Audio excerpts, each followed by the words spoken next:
de gauche.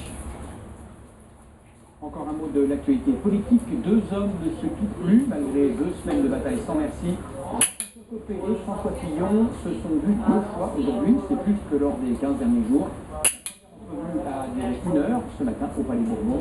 La seconde a eu lieu ce soir, toujours à l'Assemblée nationale. Sachez que les députés ralliés à François Fillon devraient malgré tout siéger séparément demain à l'Assemblée.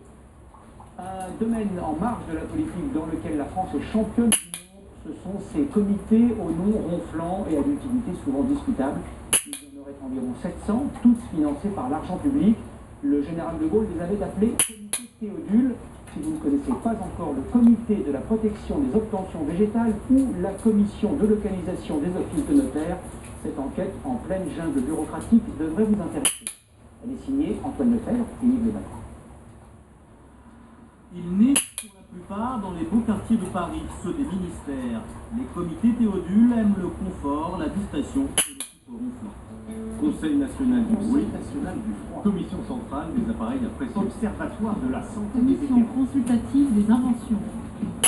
Ces observatoires et conseils en tout genre, le président de l'Assemblée veut en réduire le nombre de 30% en 5 ans et transférer leurs activités aux députés. Moi, je ne suis pas pour la disparition des experts.